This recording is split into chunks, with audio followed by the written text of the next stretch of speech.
Hey everyone, my name's Chris, and on this channel we talk Kanye West. And today we're going to be talking about mostly Kanye's presidential run in 2020 or lack thereof.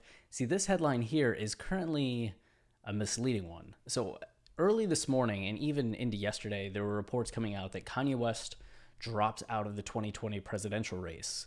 And they were specifically quoting the advisor to Kanye West, Steve Kramer. So they said that the 43-year-old rapper had hired Kramer, a get out the vote specialist, to help get onto ballots by gathering signatures in Florida and South Carolina after he announced in a July 4th tweet that he was running for president.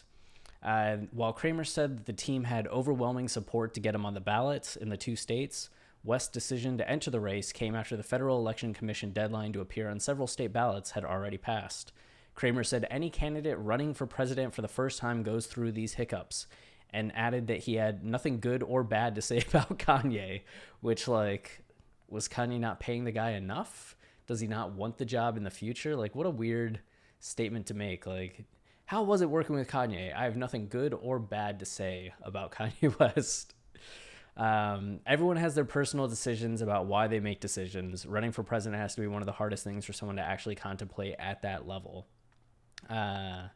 And that was essentially all that we saw. I did see another report that said that Kanye had hired a staff of 180 people, which it's a lot of people. Like, I was going to count to 10 on my hands and be like, that's so many hands. It's like so many hands. 10 sets of hands, almost 20 sets of hands, 18 sets of hands. That's what that is. 18 sets of hands. Crazy. But see, this is the thing.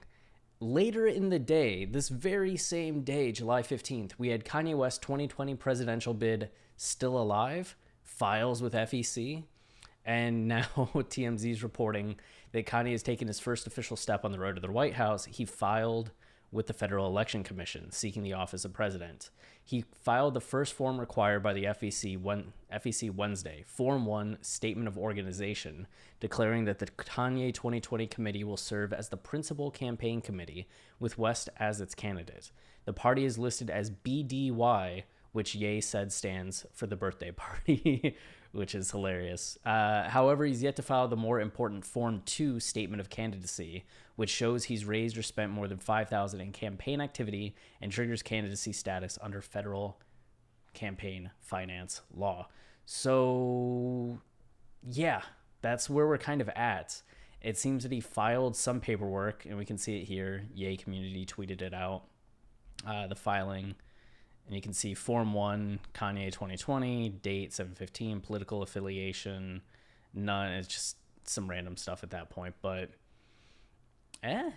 So it seems like he's moving forward in some capacity, but maybe it's just kind of working through some of the kinks so when he hits the ground, or he can hit the ground running in 2024, or if he's still going to try and make moves in 2020 despite the issues that he would face in that.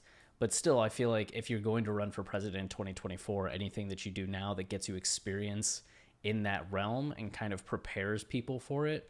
I mean, that was one of the things with Trump that I think worked in his favor. He talked about running for president so long that it got in people's heads to where if he had just come out of nowhere, he probably gets a bit more rejected. But because he had spent, like, I don't know, 8 years kind of talking about, like, hey, maybe I'll run for president, and commenting on social media about politics, he just started building up a base of people that wanted to see him run and wanted to see him be president, just because of how critical he was of Obama.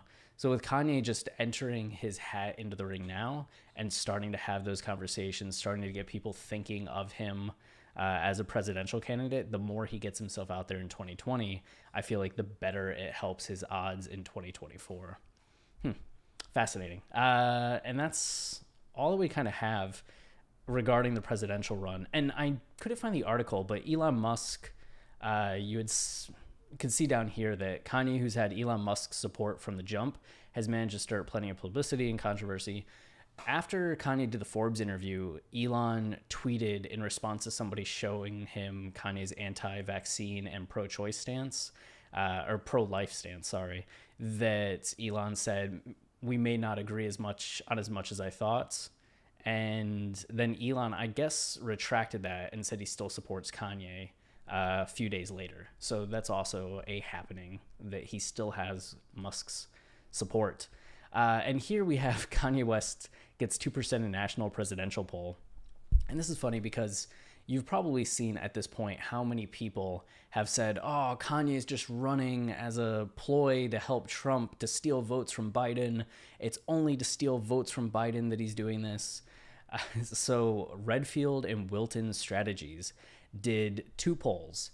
And in one, they just, before Kanye was running for president or announced his intention to run, they did this poll, and Biden came out with 48% of the vote, Trump with 40% of the votes, and then, who is it? Jorgensen, a libertarian, and Howie Hawkins both had 1% of the votes. After Kanye announced his presidency or intention to run, they went back and polled people again. Kanye got 2% of the votes, which is more than the top libertarian candidates and top member of the Green Party. Not too bad. But it also showed that Biden stayed at 48% and Trump actually went from 40 to 39, which you could maybe apply that to just the fact that Trump, with COVID and the financial or the economic crisis that we're currently facing, is just losing support in general. But it definitely shows that Biden supporters weren't flocking to Kanye, at least in this poll, and that it was actually Trump that dropped, which kind of goes a little bit against that narrative. With that said, polls are absurd.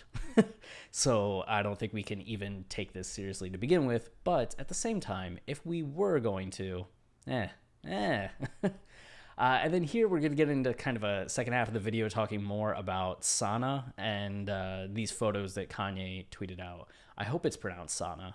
Sana? But here Kanye tweeted these images. Oh, also Dennis Rodman. So Rodman, 90s, played for the Spurs, played for the Bulls, multiple championships, Hall of Fame, one of the best defensive players ever in the NBA, and really, I think, laid the groundwork for how like modern NBA defense is played. Rodman has for a long time been a lightning rod for controversy himself. I mean, he was well known in the 90s because of all of his tattoos, but also changing his hairstyle all the time on the court, getting in fights, getting yelled at. He was a bad boy. And then he was dating like very high profile women like Carmen Electra and Madonna. He won the WCW heavyweight title. Like, there was just a Rodman story all the time. He, as much as like athletes were idolized for being just great athletes, Rodman was really one of the first people to like be famous for his controversial personality or like rock star celebrity as an athlete, at least from my perspective growing up. Like most of the athletes, you had Ken Griffey Jr. just with the backwards hat and what he did on the field, right? You had Barry Sanders, Emmitt Smith, all of these guys that you just kind of idolized them on the field. I didn't know much of anybody else off the field or off the court except Rodman. So it makes sense to me that Kanye and Rodman have been friendly for a while and that Kanye looked up to Rodman. And over the years, the two have kind of interacted a bunch. They've had meetings together, posed for photos together. Rodman sent Kanye an autographed jersey, which he was really excited about. So this was a message from Rodman that he's wishing Kanye a happy birthday. So I don't know if this is from back in June and Kanye's just kind of sharing it now, or if Rodman kind of got confused and sent Kanye a happy birthday message now. But it just kind of cool to see. But Rodman still has continued to have his fair share of controversy, befriending Kim Jong-un of North Korea, which sent people into a tizzy. So these Chicago lightning rods stick together. But here you have Kanye saying at the Sana architecture office 2 years ago. So it seems like he was maybe just going back through some of the old things that he had on his phone or on his computer. And you can see Kanye wearing the 700 V2s and in the office. And this woman here is actually, where is she? Kazuo, one of the architects that makes up Sana. It's her and this guy Ryu, and it's a prize-winning organization. They've done all these buildings you can kind of see here, and Grace Farms actually comes up, and you can see the chairs right there that are in this photo, or one of these photos. Kanye's sitting in one right there, And then he has multiple photos of the chair. Love this chair, the chair again. And then he has this photo, Grace Farms sauna. And you can see people in the chair. Sauna chair is good, which cracks me up. A few more projects that they've done, if you just want to take a look at them and bask in the beauty. Very flowy, very light based, a lot of nature orientation, it feels like. And then Grace Farms here, you can see why this might appeal to Kanye as a place. It was established with the idea that space communicates and can inspire people and collaborate, inspire people to collaborate for the common good. Grace Farms is owned and operated by Grace Farms Foundation, which supports initiatives in the areas of nature, arts, justice, community, and faith, and encourages participation locally and globally, which all of those things are things that Kanye's passionate about. Like nature, he really rediscovered in 2018 as part of trying to figure out ways to best have the best mental health possible. Arts has been always a big thing for Kanye, justice and community. So Grace Farms and faith would be right up there for him. And they worked with Sana for this river building, and they kind of have really like a glowing profile of Sana on their website, which I guess also does them justice for working with such a great duo. But you can see what the river building actually looks like and why it's called the river building, right? Just how it flows, those curves, and how it catches the sunlight really makes it look like water. Have you ever been in a plane looking out the window of the plane? The rivers look just like this. So that's cool to see. From ground level, a little less awe-inspiring than from the air, but still very cool. It's just ends up being a walkway that connects multiple parts of this building, or multiple rooms that you can kind of see here, here, and here. And those chairs that Kanye loves are available in this spot. So yeah. And then this is kind of the last thing that we have on the docket for today. Fox Business. I do not want to turn off my ad blocker. Kanye West seeks to use Wyoming warehouse for Yeezy, which this is a long time coming. Kanye's talked a lot about wanting to move Yeezy production over to Wyoming. And this says here that he plans to use a former drug manufacturing warehouse to create his Yeezy brand clothing and clothes. So the building was part of a plan to manufacture generic drugs until Philadelphia-based Lanet halted its Cody Labs project in 2018. So in December, a construction firm gave planning officials a proposal to remodel the Cody warehouse as an Adidas Yeezy sample lab, according to city planner Todd Stowell. The city planning and zoning board was set to review the proposal Tuesday, the Cody Enterprise reports. So we should be seeing more motion on that soon then, if the zoning board approved the proposal.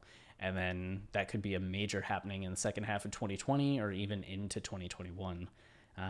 Exciting times for Kanye fans. And of course, as more things happen, we'll be back here to talk about all of them. If you have any thoughts, questions, concerns, please leave them down below. And if you want to support the channel, the easiest way to do that is to like, subscribe, or comment, as all of these things tell YouTube that people enjoy this channel, so then they show it to more people to hopefully click on. And then we also have two more methods. We have our podcast on iTunes and Spotify and everywhere else that you listen to podcasts, where we do Kanye news updates, lyrical discussions, and we're gearing up for our next season of the show. So you can catch all of our old episodes on there. Some of them, or a lot of them, are on YouTube as well. And then the thing that we're most well known for is our line-by-line lyrical analysis of Kanye's entire discography, 100+ songs. All of that is available on Patreon. Patreon.com/Kanye podcast for $5 a month. If you have a Kanye song that you love, we have probably done a deep dive lyrical analysis of it. So it would mean a lot if you supported us through that method, but also all of them are helpful. Also on Twitter @Kanye podcast. And until next time, stay wavy, keep it loopy. Cheers.